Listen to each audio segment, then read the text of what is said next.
Mas a igreja de Laodiceia é o contrário. A igreja de Laodiceia só recebe críticas. A igreja de Laodiceia só recebe repreensões. Ela não é sequer elogiada nenhuma vez. Ela só recebe repreensões da parte de Deus. Tem gente que tem dificuldade de reconhecer e receber repreensões. Imagina Jesus chegando para essa igreja e só entregando repreensões. Não há elogio qualquer, só há repreensões.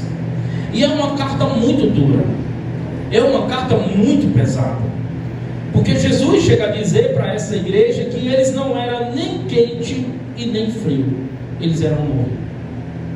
E esse estado de mornidão, de apatia espiritual, o texto diz para nós que estava levando a Cristo a um estado de ânsia de vômito. O estado era esse da igreja. Eles não eram nem quente, eles não eram nem frio, eles eram morno.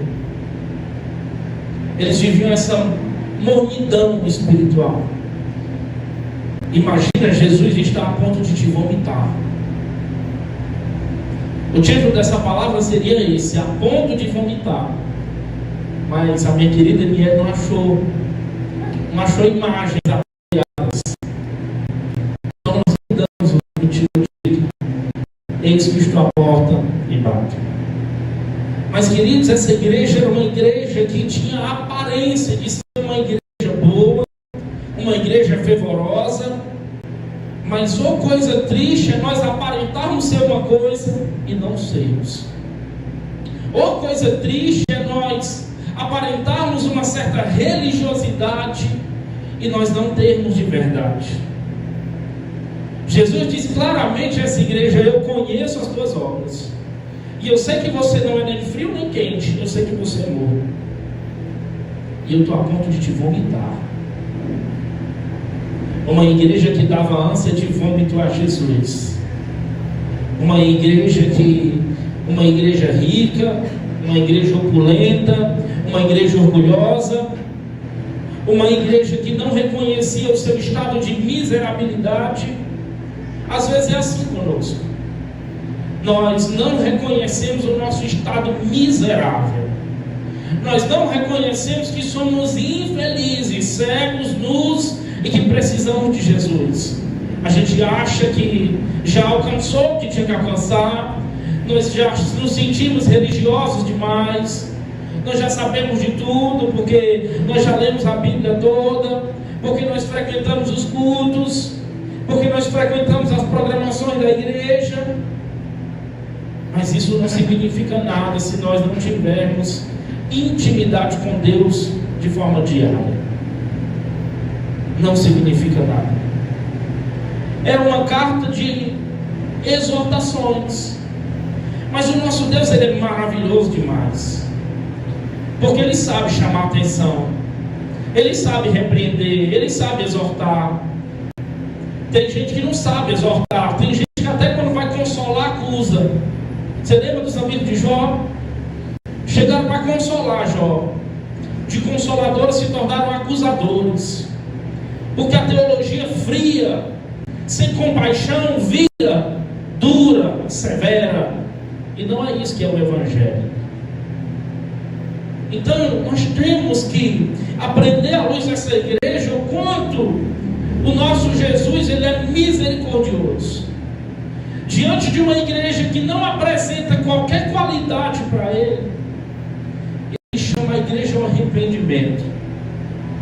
Ele chama a igreja ao conserto, como talvez está fazendo conosco essa noite. Ele nos chama a nos consertarmos, a nos arrependermos, a reconhecermos a nossa miséria. Alguns cantam dizendo que nós somos o ouro de Ofim, que nós somos o que temos mais de precioso. Não, nós somos miseráveis. Nós carecemos de Cristo. Se nós não tivermos esse reconhecimento da nossa vida de forma diária, nós vamos padecer e vamos insurgir no erro dessa igreja. Uma igreja que não reconhecia as suas limitações. Uma igreja que achava que era, mas ela não era. É melhor os que reconhecem. É melhor aqueles que pedem ajuda. É melhor aqueles que dizem: olha, eu sou assim. Olha, eu sou miserável. Olha, eu sou cego. Olha, eu sou nu. É melhor. E Jesus, como sempre, vai falar essas características em cima das características da cidade da igreja. Todas essas cartas apresentam essa característica. Se você tomou um mínimo de atenção ao longo desse sermão, você vai ver isso. Jesus não está usando aqui o termo morno, ou quente, ou frio de forma aleatória. Jesus não está usando aqui os termos miserável, nu, cego de forma aleatória. Longe disso. Quando entendermos o contexto da igreja, você vai entender que Jesus está falando o que eles entendiam. Jesus é maravilhoso, ele fala de forma didática. Jesus é maravilhoso, ele fala daquilo que entendemos. Ele fala das nossas necessidades para entendermos elas. Ele não dificulta a linguagem. Por isso, por muitas vezes, ele falava em parábolas. O fato é que essa igreja era uma igreja que aparentava ser uma coisa, mas não é. Tem igrejas que aparentam ser uma coisa, mas elas não são. Nós nunca, igreja farol, nós nunca podemos nos perder em meio àquilo que conquistamos. Nunca. Porque se isso vai custar a presença de Deus para nós, é melhor que Deus não nos dê. É melhor que nós, da forma que estamos, simples, humildes, reconhecendo o nosso estado, reconhecendo aquilo que Deus é para nós. É melhor. Se é para nós ter as coisas em troca da fidelidade a Deus, é melhor que nós não tenhamos. E eu digo isso para você.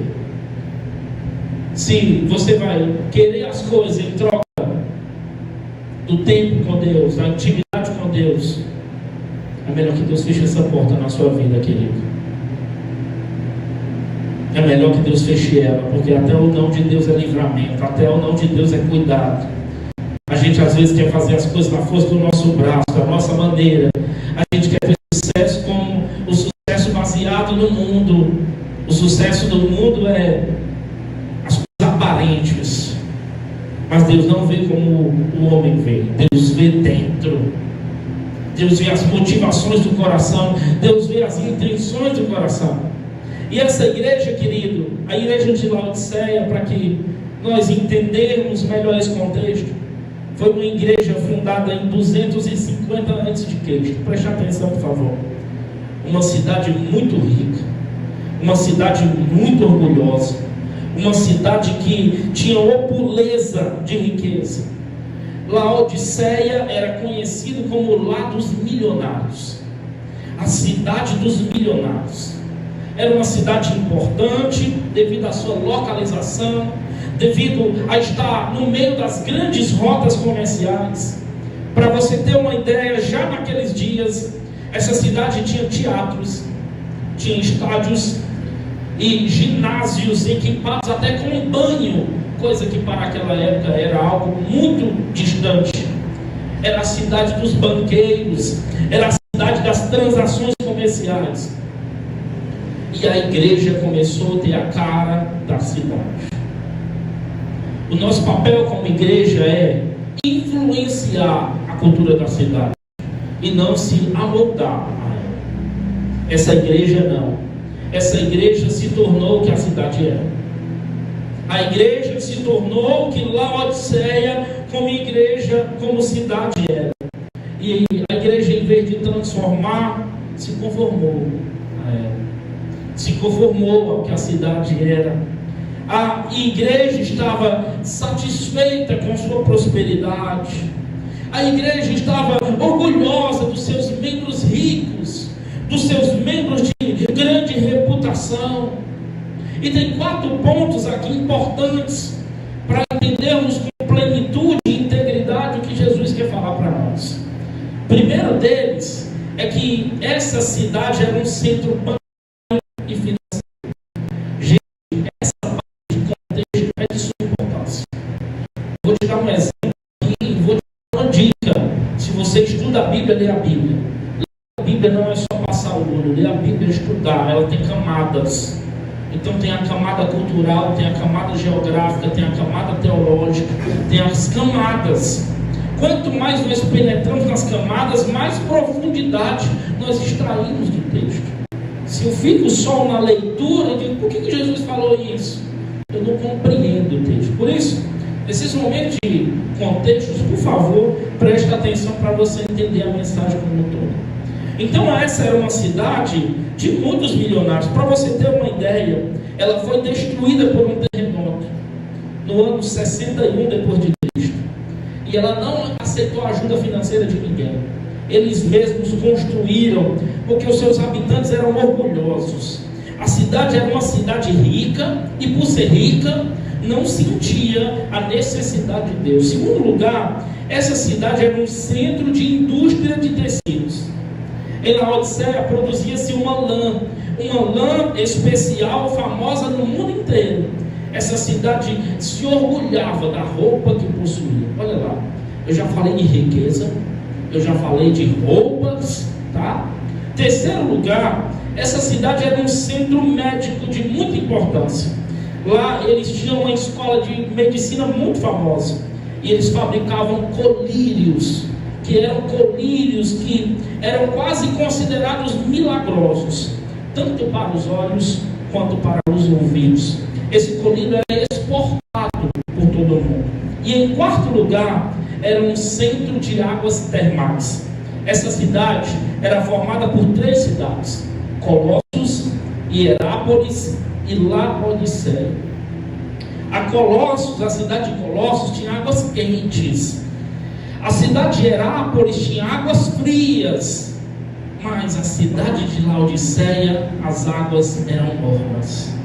As águas eram ali mornas. Por conta do seu curso, a água se misturava e chegava em Laodiceia morna. As águas quentes de Hierápolis com as águas frias de Colossos eram terapêuticas. Mas as águas mornas de Laodiceia eram intragáveis. Eram difíceis de tomar. Com essas informações, nós adentraremos no texto para que você entenda melhor tudo aquilo que Jesus quis dizer. O primeiro verso que eu gostaria de destacar aqui é a palavra que Jesus usa no verso 15, quando ele começa na parte A do verso, dizendo: eu conheço as tuas obras. Em todas as cartas das 7 igrejas nós vimos essa expressão: eu conheço as tuas obras, eu ando no meio dos candeeiros. Isso pode te confortar ou te assustar. Isso pode te trazer conforto de alma, saber que Cristo te conhece, conhece as tuas obras e conhece o que você faz, ou te assusta. Se você tem tua consciência, se você vive uma vida íntegra, reta, isso te conforta. Mas se você ainda vive desvios, e Jesus diz para a igreja: eu conheço as tuas obras, isso pode te assustar. O fato é que Jesus nos conhece por inteiro. Ele nos conhece por completo. As pessoas podem até ter uma impressão errada de nós. As pessoas podem até achar aquilo que nós somos, acertando ou errando. Mas tem uma pessoa que nos conhece de verdade. Conhece as nossas intenções, conhece as nossas motivações, conhece se fazemos para aparecer, conhece se fazemos com propósito porque o amamos. Ele nos conhece. Eu estou lendo um livro e nesse livro conta uma história muito interessante. Eu queria destacar ela aqui para vocês. Nem ia falar sobre ela, mas lembrei. No livro conta-se uma história que Jesus pede para os seus discípulos carregarem uma pedra. Ele vira para os seus 12 discípulos e diz assim: cada um pega uma pedra e me siga. Pedro, esperto, desculpa o termo, mala, pega uma pedrinha pequena, coloca dentro do bolso, e ele, na sua consciência de Jesus, em nenhum momento disse o tamanho da pedra e disse o que precisava. Ele disse uma pedra. Ele pegou uma pedrinha pequena, colocou dentro do bolso e me siga. Os discípulos seguiram a Jesus conforme a orientação dele, e quando chegou na hora do almoço, Jesus disse assim: tirem as pedras do bolso, porque as pedras se tornarão o almoço de vocês. Pedro tirou a pedrinha pequena e logo o almoço se acabou. A aqueles que fizeram diferente. O fato é que Jesus terminou o almoço, disse para eles: peguem uma pedra de novo e me sigam. Pedro disse: eu entendi o modus operandi do mestre. Pedro achou uma rocha maior, colocou essa rocha sobre as costas, as costas pesou. Ele disse: eu vou levar, na hora da janta eu me esbaldo de comida, eu vou jantar e almoçar. Colocou a pedra nas costas e levou. Quando chegou a hora da janta, do jantar, Jesus esperando um lado, disse: peguem as suas pedras e agora joguem elas no lago. Pedro olhou para o mestre sem entender e perguntou por que tinha acontecido isso e o que seria o jantar. Não seria a pedra? Jesus respondeu de forma muito fria e prática. Jesus respondeu para eles assim: vocês estavam levando a pedra porque vocês queriam me obedecer e cumprir o que eu disse para vocês? Ou isso era interesse próprio? E isso é muito forte. Às vezes nós estamos carregando pedras não para agradar a Deus, não para obedecer a Deus, mas para o nosso próprio interesse, para nós trazer de volta aquilo. E não é assim que funciona. Por isso, para essa igreja, Jesus está dizendo: eu conheço. Tem muita gente carregando pedra, mas não é porque ama a Deus, não é porque obedece a Deus, não é porque quer uma volta, é porque quer que isso se torne um interesse pessoal. E aí Deus conhece as nossas intenções, Ele sabe, Ele visita, Ele nos escruta. A parte B desse verso diz assim: você não é nem frio nem quente. Quem dera fosse frio ou quente. O que é muito interessante, diferentemente das outras igrejas, é que o problema de Laodiceia não era doutrinário, não era teológico, não era de cunho de heresia, de perseguição. Não há nada no texto desse respeito. Não há nada. O problema é que era uma igreja morna. O problema é que era uma igreja apática.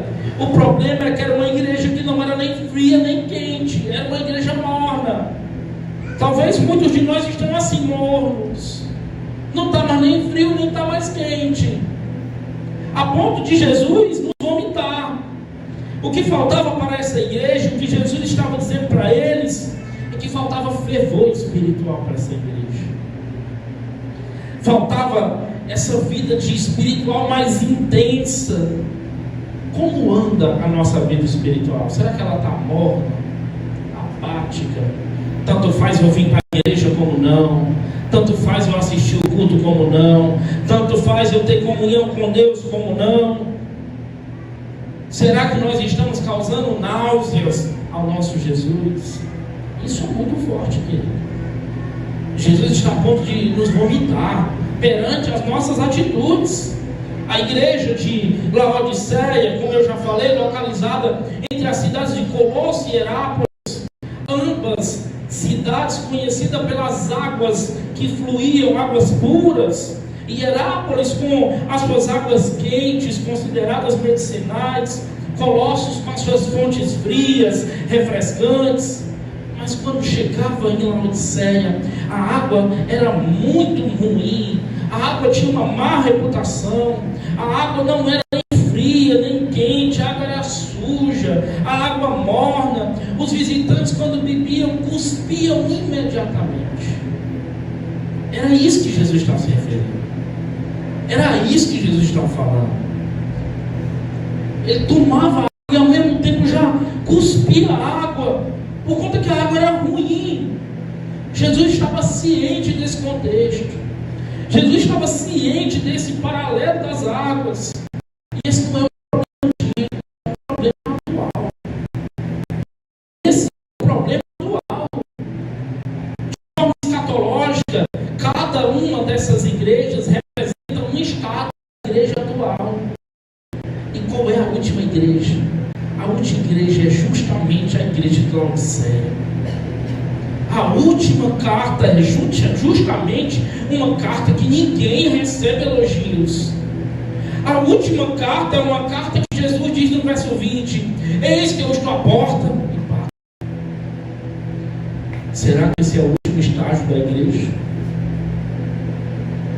Que Deus não nos permita ficarmos mornos. Que Deus não nos permita ficarmos apáticos. Que Deus não nos permita apostatarmos da nossa fé. Porque tem muitos apostatando da fé. Tem muitos que antes eram cristãos, tinha muitos que eram fervorosos, tinham muitos que exerciam os seus dons e os seus chamados. Hoje estão frios, estão apáticos, estão mornos. É triste. É triste. Nós temos que vigiar, porque as profecias dizem que para esses dias o amor de muitos ia esfriar, que os falsos mestres iam se penetrar no meio das ovelhas. E deixa eu te falar, esses dias já chegaram. Esses dias já chegaram.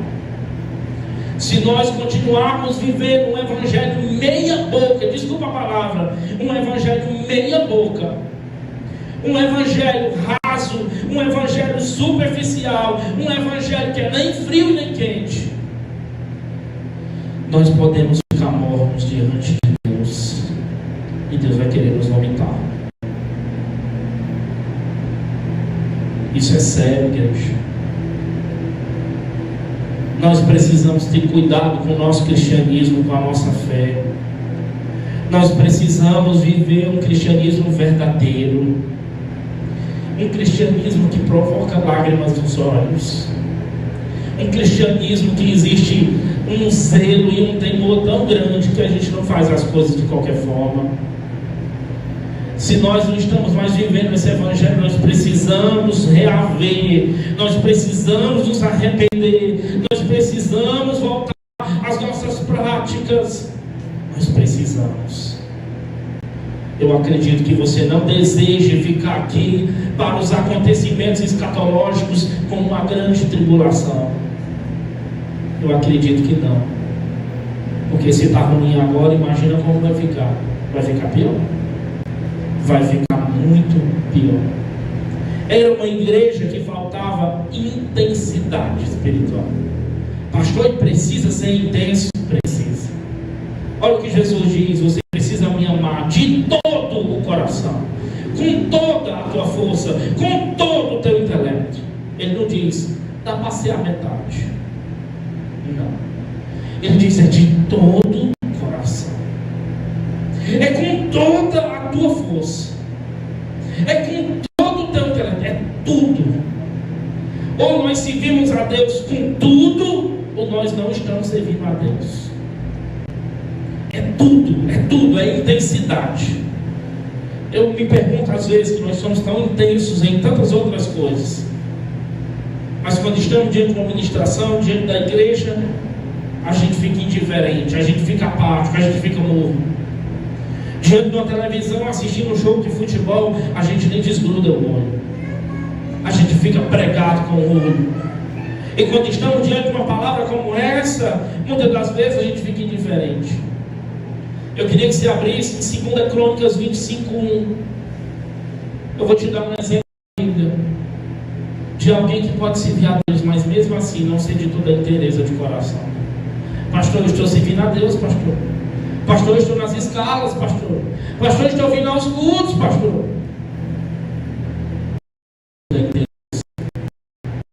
Com toda a tua força, é com todo o teu intelecto, tudo que você tem.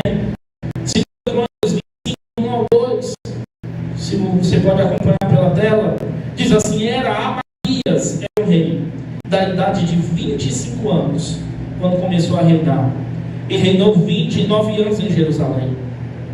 Sua mãe se chamava Jeodã de Jerusalém. Fez ele o que era reto perante o Senhor, não porém com inteireza de coração. Servia a Deus, mas não com toda o coração, com toda a sua inteireza. Faltava para quê? Faltava o que para o rei Amazias? Intensidade. Faltava mais entrega. Faltava entregar tudo que tinha, entregar toda a sua força. Muitos de nós somos como esse rei. Muitos de nós temos esse paralelo. Fazemos o que é reto perante o Senhor, mas sem intensidade.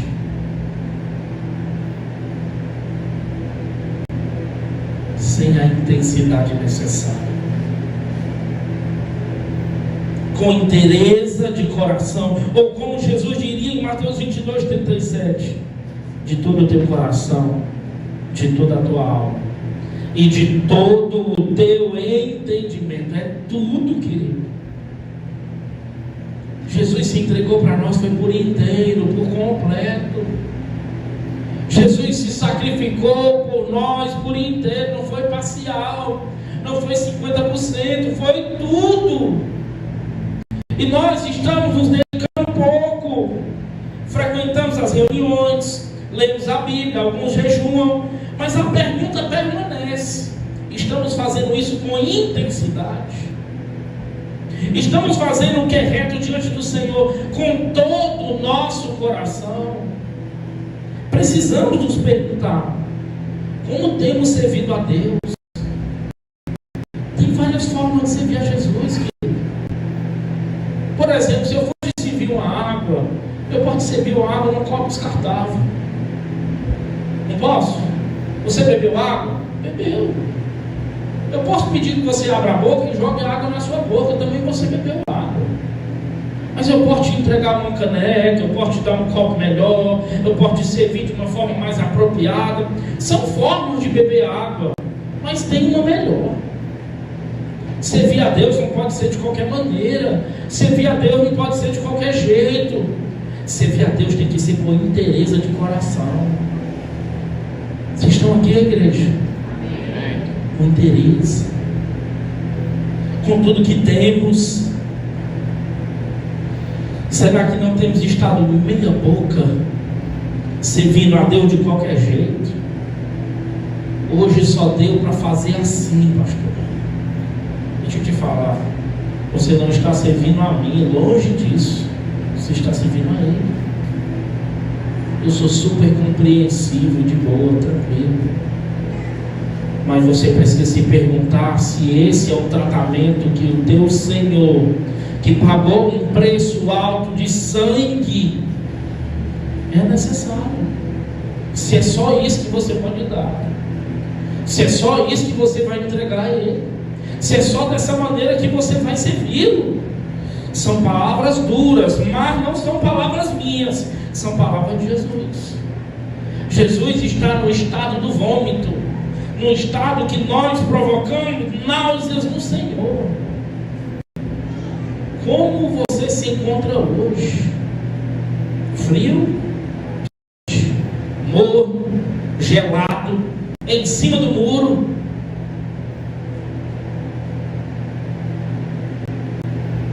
Quinta-feira eu falei sobre isso aqui.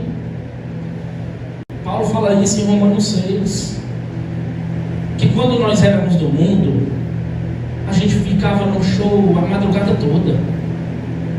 Quem já fez isso em show? Passou a madrugada toda em show. Não tinha hora, não tinha cansaço nos pés. Aí tem um momento de oração, um momento de vigília, cansa. Não, pastor, eu não posso. Quando nós estávamos no mundo, estávamos no domínio de um outro Senhor, porque nós somos escravos, querido. Ou somos escravos do diabo, ou somos escravos de Jesus. O fato é que esse Senhor é um Senhor opressor.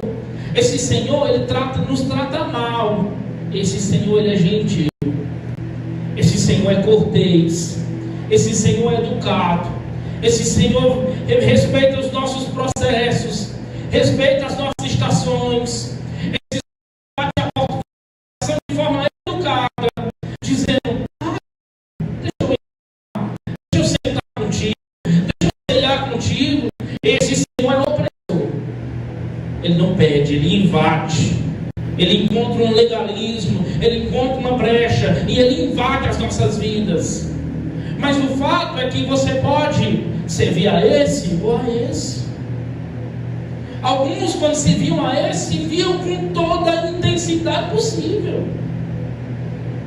Iam para um estádio de futebol, pulava, xingava o juiz, quando estava fazendo qualquer coisa no mundo. Investia no mundo em bebida, investia no mundo em cigarros, investia no mundo em prostituições, em vícios. Aí Deus te transportou, em Colossenses 1 diz que Ele nos transportou do reino das trevas para o seu amor, você foi mudado de dono, trocou de senhorio. Agora você não está mais nesse reino opressor. Agora Jesus te libertou. E isso já era motivo suficiente para nós fazermos dobrado o que fazíamos no mundo. Mas nós não fazemos. A gente não serve a Deus com essa mesma intensidade. Parece que nós servíamos melhor ao diabo do que agora servimos a Deus. Só porque Jesus nos oferece um dom gratuito de graça. A gente gosta de pagar. A gente gosta de sofrer. Mas quando Jesus nos oferece de graça, a gente não quer. A gente faz de qualquer jeito. A gente acha que a gente pode servir a Deus de qualquer maneira. Você está enganado. Você está enganado. Deus está nos convidando a servir a Ele com toda a nossa intensidade. Você que é jovem, sirva ao Senhor com toda a tua intensidade. Você tem mais fôlego, você tem mais tempo. Sirva a Deus com tudo que você tem. Se você não é casado ainda, você pode servir a Deus melhor. Às vezes as pessoas se engajam. Eu só observo. Eu sou uma pessoa muito observadora. Eu fico vendo engajamento em várias outras coisas. Quem dera tivesse o mesmo engajamento para a obra de Deus.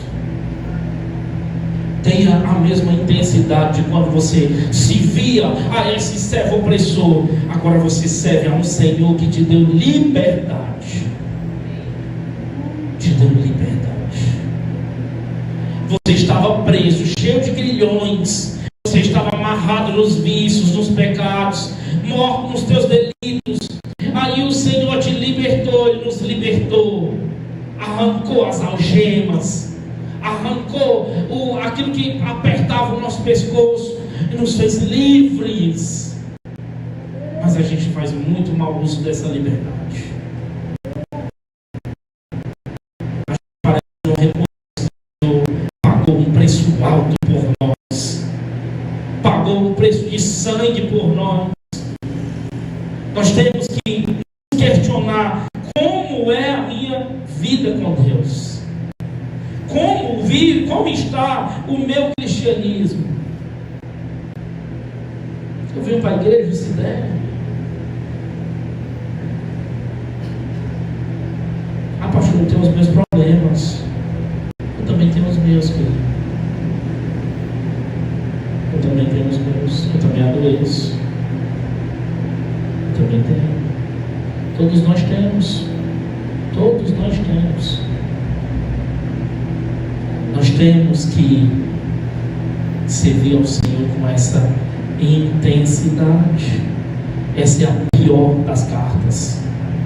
É a carta mais dura.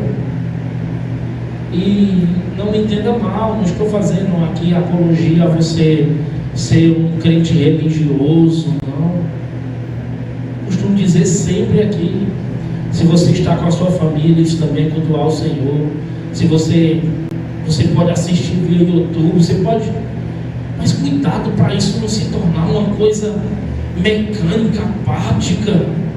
Uma coisa é assistir o culto na presença de Deus, no meio da congregação, sentindo o teor da atmosfera. Outra coisa é assistir o culto deitado na nossa cama, de forma indiferente, é outra coisa.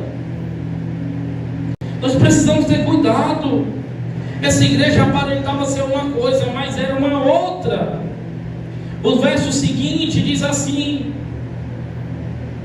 o verso 17 diz: pois dizes, estou rico e abastado, e não preciso de coisa alguma, e nem sabes que tu és infeliz, sim, miserável, pobre, cego. Jesus usa justamente os critérios e as características da igreja. Jesus diz que vocês são pobres, mas era uma igreja rica. Ele diz: vocês pensam que são ricos, vocês são pobres. Vocês têm um colírio melhor para o olho, vocês pensam que enxergam, mas vocês estão cegos. Vocês têm uma fábrica têxtil, vocês pensam que têm as melhores roupas, vocês estão nus. Olha isso. Vocês são miseráveis. Forte.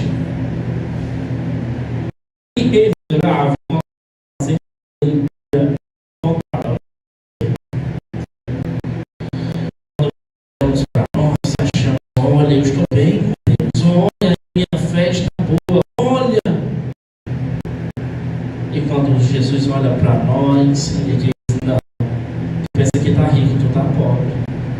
Tu pensa que tu está enxergando, que você está cego. Você pensa que está vestido, você está nu. Você é miserável. Você é infeliz. Palavra do texto, querido. Não é o pastor Natanael que está colocando nada aqui, é um texto.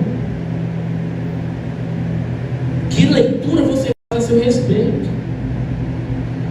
Que nível de cristianismo você se dá hoje? Você reconhece que precisa melhorar? Ou você acha que já está bom? Você reconhece que precisa se quebrantar, estar em contrição diante de Deus, se humilhar? Ou para você está tudo bem? Ou para você já está bom demais?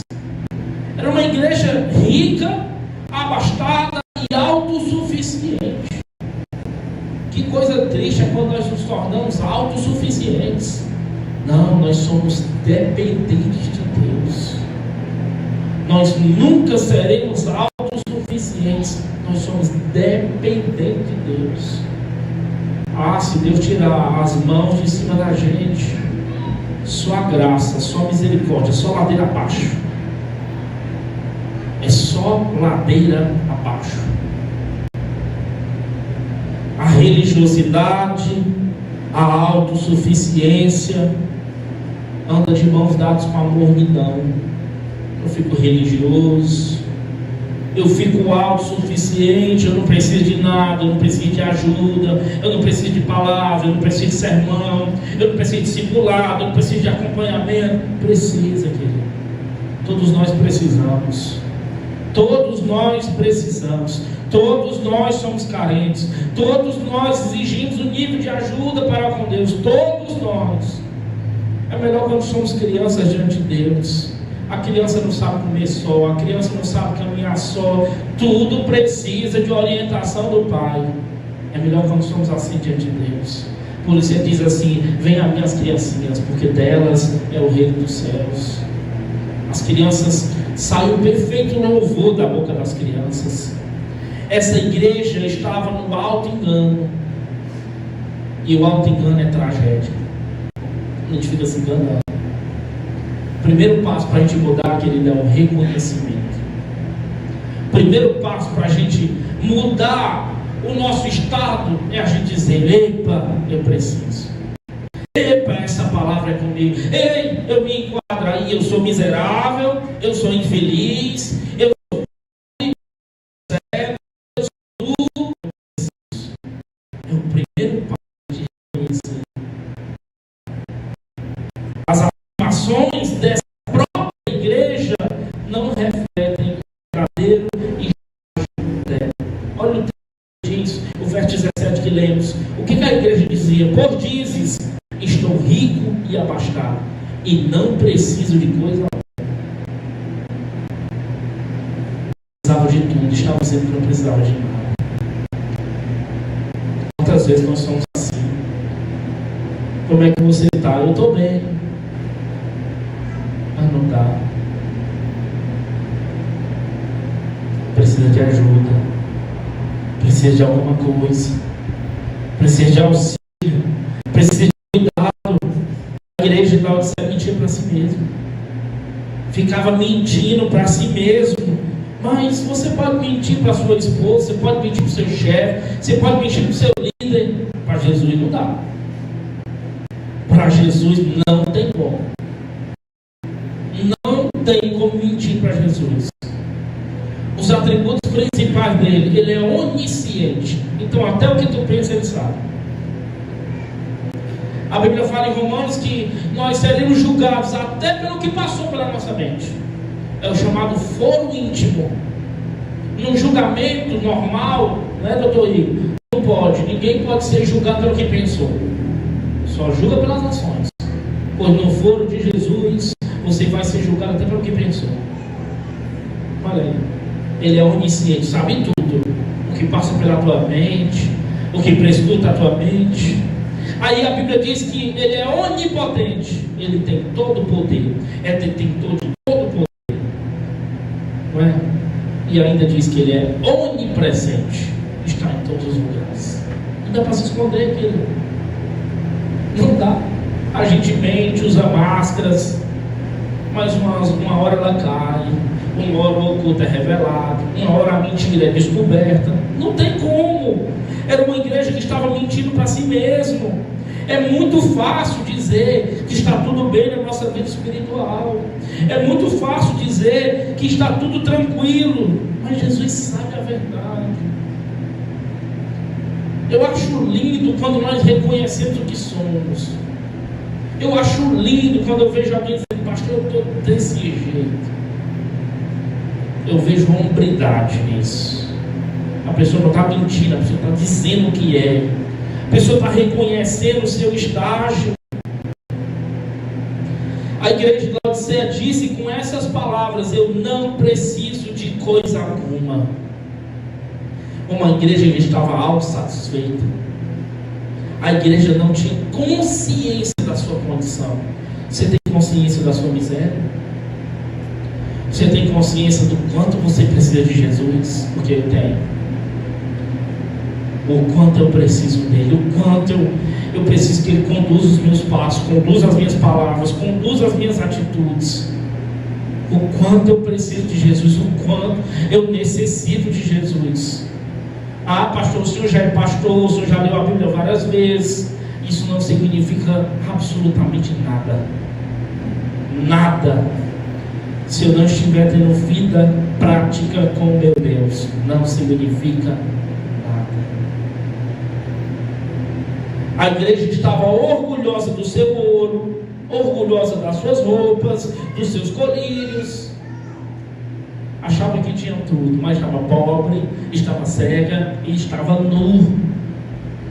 A igreja de Laodiceia enfrentou a tragédia de não ser o que projetou para si. É triste. Era uma igreja de pessoas presunçosas. Estou rico, estou abastado, já tenho tudo que preciso. Os crentes tinham muitos recursos, eram os mais altos da sociedade, frequentavam as mais altas escolas da sociedade, eram influentes. A cidade tinha um centro médico grande, um centro bancário. Os cristãos estavam contraíram essa soberba da cidade, essa altivez da cidade. Achavam que estavam maravilhosamente bem em sua vida religiosa, até vir Jesus e acusar eles de estarem miseráveis, infelizes, pobres, cegos e nus. É a acusação de Jesus. Jesus está prometendo as palavras. Mendigos, pobres, apesar de seus dons, cegos, apesar de seus colírios, e nus, apesar de suas fábricas de tecidos. São mendigos porque não têm como comprar o perdão dos seus pecados. Nus porque não têm roupas adequadas para se apresentar diante de Deus. E são cegos porque não enxergam a sua verdade, a sua pobreza espiritual. Jesus está dando todas as máscaras. Jesus está mostrando o que eles são. Eu te pergunto, como nós temos estado diante de Deus? Como você está diante de Deus?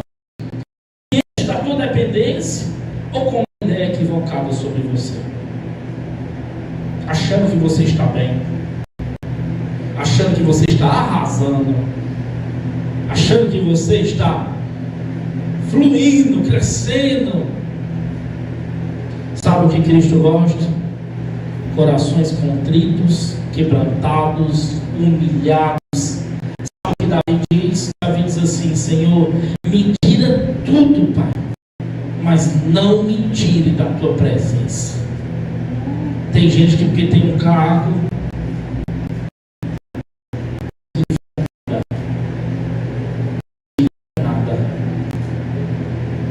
nada. Seja contrito, seja quebrantado, se humilhe, se prostre, chore, se quebrante na presença de Deus. Que esse coração duro seja agora removido e Deus coloque um coração de sangue, um coração contrito, quebrantamento diante de você, querido. assim que Cristo gosta. Cuidado com a autoconfiança, com a autossuficiência, com o orgulho, com a soberba. É noite de nós nos prostrarmos diante do Senhor e dizer: Senhor, eu sou miserável. Quem é o primeiro miserável? É eu. É eu, Senhor. Eu sou o primeiro, Pai. Eu sou o primeiro que precisa de Ti. Eu sou o primeiro que sou carente. Os versos seguintes, o verso 18 diz: aconselho-te que de mim como refinado pelo fogo para te enriqueceres, vestiduras brancas para te vestires, a fim de que não seja manifesta a vergonha da tua nudez, e colírio para ungir os olhos, a fim de que vejas. Jesus é maravilhoso. Ele pode mandar, ordenar, Ele aconselha. Olha que homem gentil. Eu te aconselho que de mim compras. Ele não impõe, Ele aconselha. Ele aconselha que nós, essa igreja aqui, uma igreja vomitante, se fosse nós, não existíamos. Abrimos mão. Jesus desiste? Ele não desiste. Uma igreja que recebe críticas, repreensões, exortações. Eu vou lavar minhas mãos. Jesus não. Eu aconselho que de mim compres. Nosso Senhor, Ele é muito gentil, muito educado. Ele nunca vai te forçar nada, nunca. Sempre vai ser uma escolha sua, sempre. Sempre. Vai ser uma escolha sua a ter uma vida diferente com Ele, a ter uma vida intensa, com todo o coração. Porque sempre vai existir os vários porquês, os vários poréns. Sempre. Ah, pastor, eu não vou servir a Deus agora, pastor, porque eu estou muito novo, pastor. Não, pastor, eu não vou servir agora, porque o meu propósito é casar, estabelecer minha família. Não, pastor, eu não vou servir a Deus agora, porque agora eu estou concentrado aqui no meu trabalho, pastor. Sempre vai ter uma desculpa. E já a vida vai passando, a vida vai se esvaindo dos dedos. E a gente vai deixando aquilo que o Senhor nos entregou, a nossa missão, o nosso propósito, os nossos dons, a nossa chamada, o que quer no seu coração. Nunca vai existir um tempo ideal, nunca. Abriu-se uma janela de tempo ideal, é agora. Não, não existe. O tempo é hoje, o tempo é agora, tem que ser feito agora. Não, quando os meus filhos estiverem grandes, quando eles já entrarem na faculdade, não existe isso. Ele não nos força, Ele nos aconselha. E Ele está fazendo isso com você de novo. Ele não está te forçando. E eu faço muito isso aqui. Eu não trago um emocionalismo, um sentimentalismo. É a palavra de Deus, querido. Tudo isso foi vaidade. Sabe o que é bom? Tema ao Senhor, sirva a Ele, cumpra os seus princípios. Nada no mundo vai saciar a sua alma. Você pode atingir o ápice de riqueza, o ápice de poder, de reputação, de dinheiro, de mulheres, o que é que seja, não vai saciar a tua alma. No final é vaidade. No final é correr atrás do vento. No final é dar a cara no muro. Sabe o que vai te saciar? Jesus Cristo. Esse vai saciar a nossa vida, a nossa alma, mudar a nossa existência. Jesus não desiste da igreja. O verso seguinte diz assim, o verso 19: eu repreendo e disciplino a quantos amo, ser pois zeloso e arrepende. Ele é maravilhoso, Ele nos exorta, mas Ele não nos exorta para nos rebaixar. Tem gente que exorta os outros rebaixando. Tem gente que exorta os outros humilhando. Jesus não. Ele só quer mostrar a nossa miséria. Ele só quer que a gente reconheça que precisa dele. Só isso. Aí Ele está repreendendo e discipulando a quem ama. Se você está sendo exortado, Jesus te ama. Se você está sendo exortado pelos teus líderes, eles te amam. Eles enxergam em você um potencial. Eles enxergam em você algo que você nem enxerga. Jesus, antes de revelar o seu juízo, vomitar da boca, ele demonstra misericórdia. Ele demonstra uma janela de oportunidade. Disciplinar é ato de amor. Você acha que a gente exorta os nossos filhos com alegria nos olhos, com um sorriso na boca, alegria? Não, a gente exorta com dor, mas a gente exorta, porque tem que ser exortado, porque tem que ser repreendido. Porque senão acho que é oba, tem que ser repreendido, tem que ser exortado, tem que ser conduzido no caminho correto. A gente disciplina e exorta porque ama, porque a pedra preciosa precisa ser lapidada para brilhar, precisa ser cuidada. A uva precisa ser prensada para produzir vinho. Às vezes Deus nos prensa, Deus nos prova, nós passamos pelo fogo. Ser repreendido é porque há amor. Se há repreensão, há amor. Se há exortação, há amor. A base da disciplina é o amor. Porque nos ama, nos disciplina. Porque nos ama, nos chama ao arrependimento. Ele diz: seja misericordioso e arrepende-te. Jesus não tem prazer na morte do ímpio. Ele não tem. Ele não quer que ninguém vá para o inferno. Ele não quer que ninguém vá para o inferno. Mas Ele nos chama a mudarmos as nossas práticas. Ele nos chama ao arrependimento. Ele diz: ser zeloso e arrepende-te. O que é isso, pastor? É dar as costas para esse cristianismo de aparência. É dar as costas para esse cristianismo de faz de conta. É dar as costas para esse cristianismo de mornidão. Isso é se arrepender. Isso é se arrepender. É isso que Jesus está chamando. É deixar de fazer as coisas de qualquer jeito. É deixar de fazer as coisas em meia boca. E começar a entregar o nosso melhor. Com todo o nosso coração. Com todo o nosso entendimento. Com todo o nosso intelecto. Não vai haver hipócritas no céu. Não vai. Só vão estar lá os verdadeiros. Só vão estar lá aqueles que Jesus conhece, passou pelo crivo dele. Devemos vomitar as coisas da nossa boca, ou Ele vai nos vomitar. Vomite o que não agrada a Deus. Coloque para fora práticas que desagradam ao Senhor. Faça isso, querido. Troque os anos de mornidão, de indiferença, de apatia por anos de zelo, de dedicação, de entrega. Como é que eu posso fazer? O que eu posso ajudar? Como eu posso servir? Como eu posso servir melhor ao Senhor? Servir não é só servir no ministério, não. Tem muitas formas de servir a Deus. Tem muitas formas. Na sua casa é uma. Você começa a servir a Deus em casa. No seu trabalho é outra. Você começa a servir a Deus lá. Nós temos vários campos missionários, vários. A igreja é só mais um deles. A igreja é só mais um desses campos. O verso 20 diz: eis que eu estou à porta.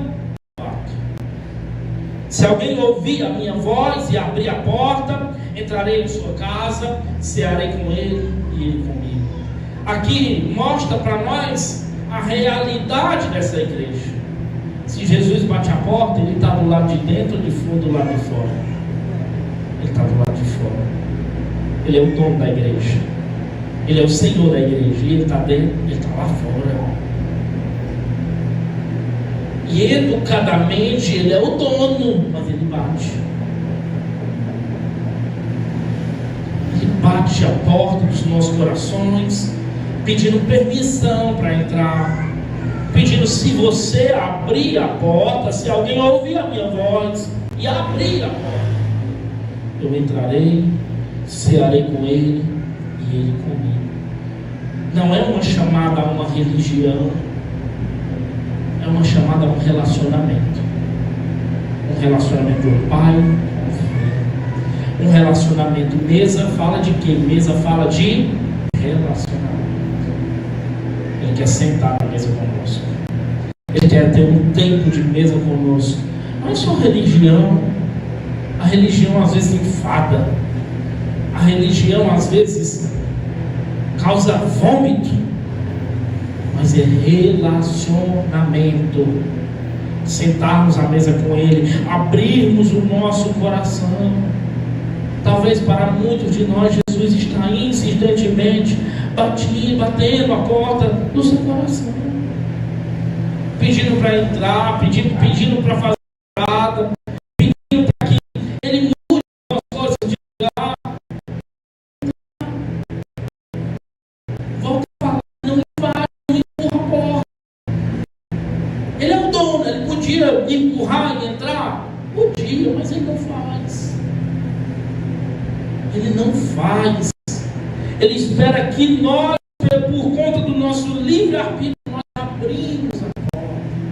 Nós permitimos que Ele entre, porque Ele está do lado de fora. O dono da igreja está do lado de fora da igreja. O dono das nossas vidas está do lado de fora. Que situação triste. Que tragédia. A triste contestação de que Jesus ficou do lado de fora das nossas vidas, das nossas casas. Lembra do primeiro milagre de Jesus, lá em Caná da Galileia, quando Ele transforma a água em vinho?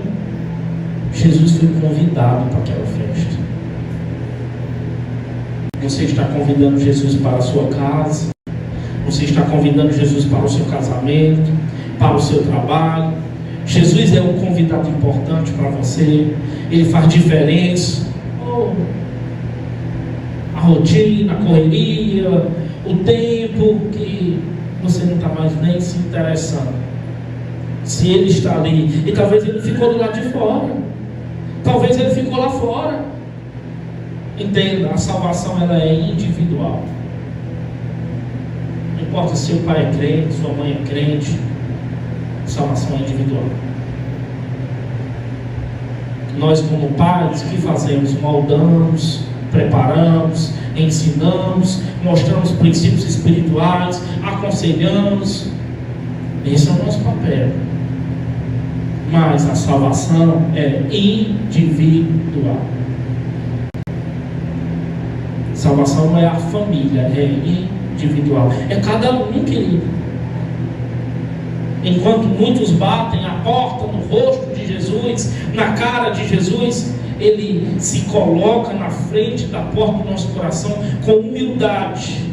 Ele bate, Ele deseja entrar. É a visita do amado da nossa alma. É a visita do Rei dos Reis, do Senhor dos Senhores, querendo sentar com você,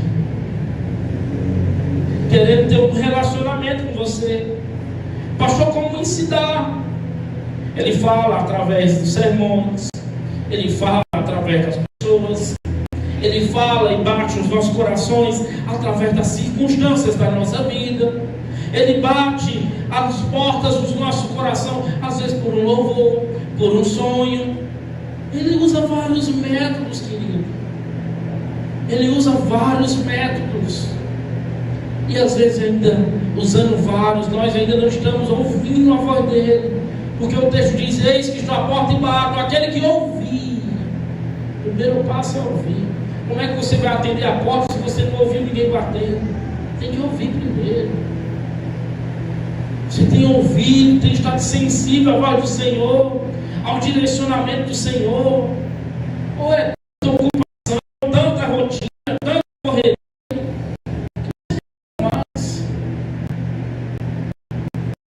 você não percebe mais que estão batendo na porta? E quem está batendo é Jesus. Se Ele bate, Ele deseja entrar. Se Ele bate, Ele deseja fazer morada nas nossas vidas. Não fique indiferente. Não fique apático. Não transforme essa visita em algo comum, porque hoje Ele bate, mas vai chegar um dia que a porta vai estar fechada e Ele não vai mais bater. E você que vai bater para Ele abrir, e Ele não vai mais abrir. fechou. É igual quando a arca foi fechada. A arca foi fechada por fora. Não tinha tranca lá dentro. A arca foi selada por fora. Quando Jesus fecha a porta, você pode bater, mas não tem mais como abrir. Não perca o tempo da visitação. Jesus diz assim, antes de ser crucificado, ele chama a cidade de Jerusalém, e ele começa a chorar e diz: ah, Jerusalém, Jerusalém, ah, quantas vezes eu quis te ajuntar como uma galinha junta aos seus filhotes. Ele queria ter feito mais pelaquela cidade, mas a cidade não quis, o povo não quis, eles perderam um tempo de visitação. O tempo passou, querido, o tempo está aí de novo, e a gente esperando não sei o que, esperando que tipo de oportunidade. O dono do universo bate a porta do nosso coração de forma gentil, de forma cortês, de forma educada, nos chamando a abrir, a nos entregar por inteiro, por completo. Qual será a sua decisão hoje? Ah, pastor, ele já habita dentro do meu coração. Eu não preciso de nada, eu não preciso de coisa alguma. Você não reconheceu ainda o seu estado. Você é miserável. Você é pobre. Você é cego. Você é nu. Jesus nos chama ao arrependimento. Jesus nos chama a reconhecer. Jesus nos chama a sair desse estado de autossatisfação, de autossuficiência, e dizer: eu preciso de ti, Jesus. Eu quero comprar o teu ouro. Eu quero ser vestido pelas tuas vestiduras, Pai. Põe colírio no meu olho para que eu veja, Senhor. Nós precisamos, querido. Nós precisamos, independentemente do que você exerce nessa casa. É noite de nós reconhecermos, de nós corrermos para Jesus, de nós dizermos: eu necessito, eu preciso. Como anda a sua vida espiritual? Meu, com intensidade, fazendo do jeito que dá, quando dá, no dia que dá. Você é zeloso ou relaxado? Você está quente ou morno? São perguntas que o próprio texto faz. Como anda a sua leitura bíblica? E a gente já começa pelas disciplinas espirituais. Como anda a sua leitura bíblica? Essa semana você leu a Bíblia? Todos os dias, um dia sim, um dia não, no dia que deu, no dia que não deu. Como está? Como está a sua vida íntima e relacional com Deus? Você tem prazer de gastar tempo na presença dele? A gente quer que Deus nos dê tudo, e a gente não gasta tempo nele, com ele. A gente não gasta. A gente é só os que pedem. A parte da oração do Pai Nosso: só vem a mim, só vem a mim. Me dá isso, Jesus, faz isso, Jesus, cura, transforma, restaura, faz assim, Jesus. E quando Jesus nos dá, Jesus é ruim. A gente não tem gastado tempo com o nosso Pai, a gente não tem investido tempo de qualidade com Ele, a gente não tem priorizado ao nosso Senhor. Priorizado. Porque tempo ninguém tem. Agora, não é questão de tempo, é questão de prioridade. É prioridade. Porque tempo ninguém tem. É questão de priorizar. Você prioriza o reino e a sua justiça? Ou está correndo atrás das outras coisas? Reconheça que é pobre, reconheça que é infeliz, reconheça que é miserável, que é nu, que é cego. Reconheça. É o primeiro estágio, querido, o estágio de reconhecimento. estágio de dependência, primeira coisa é reconhecer o quanto eu sou miserável. Não, pastor, os pregadores estão dizendo que eu sou precioso, que eu sou projeto de Deus, que eu sou mais puro do que o ouro de Ofim. Não, você é miserável.